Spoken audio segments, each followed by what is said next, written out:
The undercover come up. That's a good Jawn style. Yo, let me put y'all on game real quick, because this right here, this might be the wildest high school basketball story you've ever heard in your life. We talking about a bull who finessed the whole Dallas school system, slid back into high school like it was nothing, and straight cooked them little dudes like Sunday dinner. And the crazy part, my man was a number 17-year-old rising star. Nah, this bull was a full-grown 25-year-old man with bills. A kid, and probably a bad back out here living like he was trying to get his learner's permit. The name, Sydney Gilstrap Portley. But to the basketball world in 2018, he was Rashawn Richardson, a supposed 17-year-old transfer from Houston. On paper, a regular high school hooper trying to make a name for himself. In reality, a grown man on a secret mission. So how did this all start? Well, let's rewind. Sydney was born in Dallas back in '92 in a rough part of town, Ferguson Projects. Pops was locked up when he was born, so he grew up bouncing between his mom and grandma. The streets was wild, but Sydney could hoop. Folks in the neighborhood were like, yo, this bull nice. They compared him to cats like Baron Davis, Monta Ellis, Josh Smith, explosive guards who could get buckets from anywhere. When high school rolled around, Pops got back in the picture and tried to get him out the hood. Moved him to Plano, Texas, thinking he'd dominate all them suburban kids. But like most teenage hoop dreams, things got messy. Pops got locked up again. Sydney moved back to Dallas and started playing at North Mesquite High. That's when his immaturity really started showing, throwing balls in the stands, arguing with fans, showing up to games drunk, and even getting into fights. Coach finally said, yeah, nah, you're out of here, right before playoff senior year. Fast forward, he graduates in 2011, tries the college route, bouncing between like 5 different schools, Texas Wesleyan, Eastfield, DCC, all that. Even did some semi-pro runs. Every time, same story, couldn't stick, couldn't make the leap. By 2014, he had a son, and the hoop dream seemed done. Or so everybody thought. One day he's at the rec cooking some youngins, and they start joking, Io, you should play AAU with us. Now, if you know anything about AAU, you know the paperwork game is mad loose. They don't be checking IDs like that. As long as you cut the check, you can play. He runs with them, still got game, still quick, still crafty. One kid jokingly says, yo, you should play high school ball with us. Sydney laughs it off, but that little comment, that was the seed. He starts thinking, what if I could? If he could somehow sneak into a high school team, get some fresh film, maybe he could shop it to overseas scouts. Who's really gonna stop him? Then, and here's where it gets diabolical, Hurricane Harvey hits in 2017. Houston's underwater, thousands of people homeless, and there's this law called the McKinney-Vento Act. It says schools have to take in homeless kids without asking for all the documents. Sydney realizes, wait a minute, this is the loophole. Dallas wasn't touched by Harvey, but if he tells the school, yeah, I'm from Houston, I lost my home in the flood, they'd have to enroll him, no questions asked. And that's exactly what he did. He grabbed his son's middle name, Rashawn, mixed it with his grandma's last name, Richardson, and boom, Rashawn Richardson was born. August 30th, 2017, this man walks into Skyline High School in Dallas as a 17-year-old freshman. Skyline's huge, minus 4,700 kids, so it's easy to blend in. Only problem, that team already got talent, so minutes might be tight. 2 months later, he transfers to Richardson High. Then literally one day after that, he transfers again, this time to Hillcrest High School. This was the spot, no transcripts. No problem. They put him in as a freshman, and all he had to do was keep his head down until basketball season. In school, he's low-key, headphones in, doesn't talk much, just blending in like he's another moody teenager who hates first period. But the whole time, he's waiting for that first practice. And when it finally came, oh, my guy made an entrance. From day one, he's the best player in the gym. Handles, jumper, IQ. He's a man among boys. The coaches are impressed. The players are impressed. Body's thinking, hey, maybe this dude pays rent. They're just thinking, yo, we might win district. And that's the wild part. He actually pulled it off for months. This man walked the halls, sat in class, wore the jersey, all without slipping up. Even teachers who thought he looked a little older brushed it off. Every high school got that one kid who looks 35 anyway. This wasn't just some goofy dad. Sydney had a plan. Get it, dominate, get the footage, ship it to pro teams overseas, cash in on one last shot at the dream. Little did he know that dream was about to get real messy. On court mayhem, ayo. So remember, this man Sydney, aka Rashawn Richardson, just finessed his way back into high school under a fake name, fake story, and a Hurricane Harvey loophole. Now he's laced up, suited up, and ready to show these little high school kids what grown man buckets look like. At first he kept it light, Didn't want to blow his cover too early. First game of the season, he drops 19 points in a loss. Next game, 13 of his team's total, 24 points. That's right, almost half the offense came from a 17-year-old freshman who in reality had already been out of high school longer than some of these kids had been alive. Bet then came the Louisiana Hardwood Classic. That's when the story went from wild to legendary. Hillcrest was playing the #1 team in the country, Southwest Christian Academy out of Little Rock. They were supposed to get smoked. The kind of game where the other team's water boys warming up for garbage time minutes. But the Hillcrest coach had a bright idea. Forget the playbook, forget the system. Just give the ball to Rashawn. And bruh, he cooked. I ain't talking light, I'm talking full hibachi show. 40 points in 3 quarters against the top high school squad in America. He didn't even play the fourth. The man was out there embarrassing these kids so bad. It was like an uncle at the family cookout whooping all the nephews. The opposing coach literally said after the game, "Damn, I thought he was going for 60 on us." From that moment, Hillcrest's offense had one play, Rashawn do something. And oh, he did something all right. This game, 27 points. Game after that, 39 and 28. Every time out, he was putting up my career 2K numbers. He was stronger, quicker, smarter. He had grown man conditioning going up against kids still figuring out pre-calculus that couldn't guard him.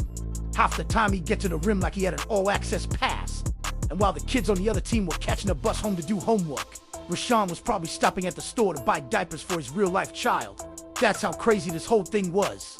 The man even won District 11 5A Offensive Player of the Year. And when people asked him what his stats were, he's talking. Yeah, like 35 points, 15 rebounds, 9 assists a night.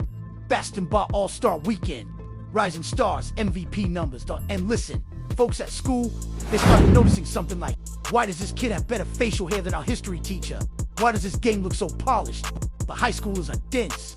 They think anybody with a little beard and a deep voice just matured early. Even teachers didn't trip.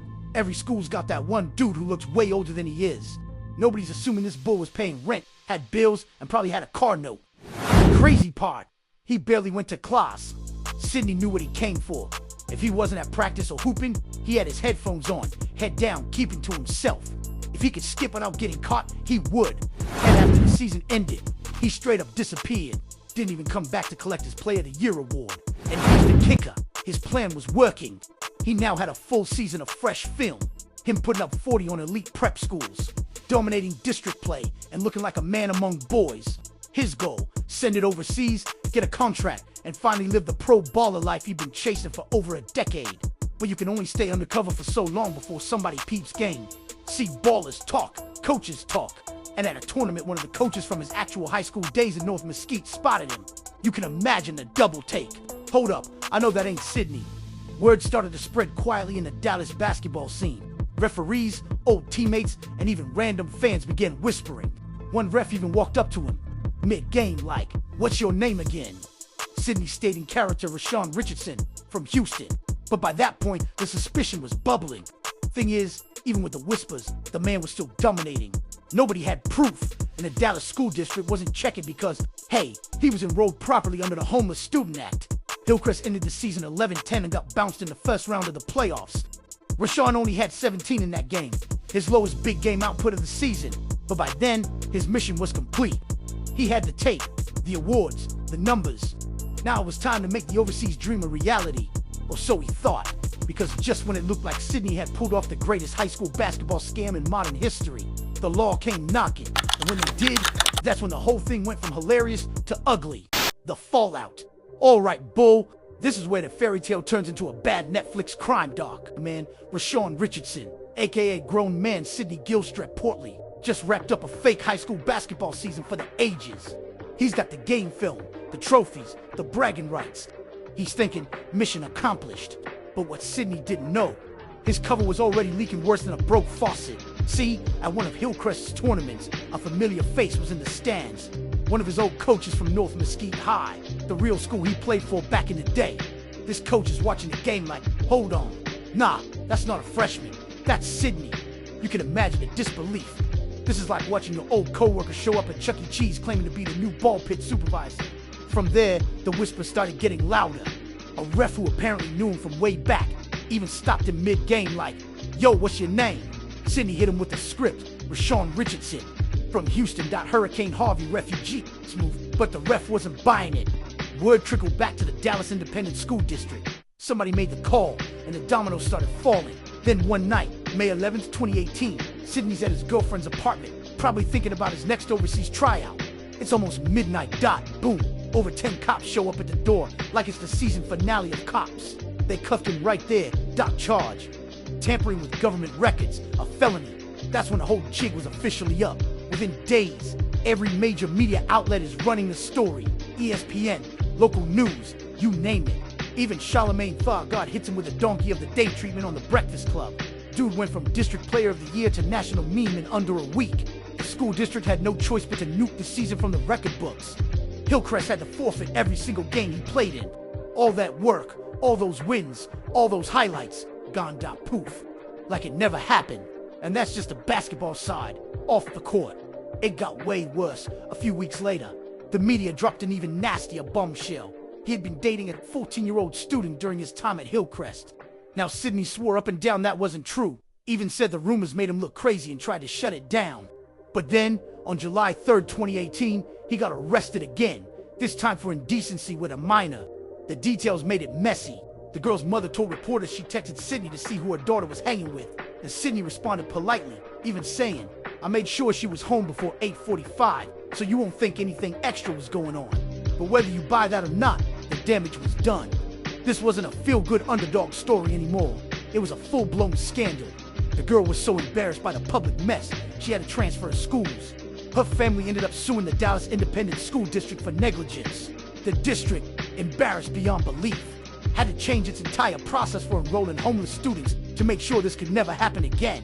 Sydney's plan, get some fresh tape, hit up overseas teams, finally make pro money. It died right there. No team was gonna touch him now. His basketball dream was officially done. And looking back is wild because the hustle was low-key genius in a twisted way. He found a loophole most people never would have thought of.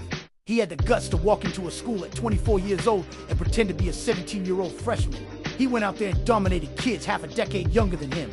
On paper, it was a bold play for one last shot at glory. But just like his old coaches used to say, Sydney had that selfish streak. And this wasn't just about him. It hurt a lot of people along the way. The girl and her family, his teammates who lost their season, the school's rep, even other players who might have gotten real offers if they weren't overshadowed by a man playing against children. And now, instead of being remembered for his hoop skills, he's remembered as that guy, the 25-year-old who went undercover to dominate high school ball, got caught, and turned his own story into a cautionary tale. These days, he's on YouTube giving motivational talks, and still chasing a rap career under the name Sign Bibu, which is short for his first and middle name, Sydney Bouvier. No matter what he does, people will always remember him for this one wild chapter. The man had the keys to pull off one of the slickest scams in sports history, and instead of riding into the sunset with his fake high school highlight tape, he fumbled it all. That's a bad Jawn, real bad Jawn.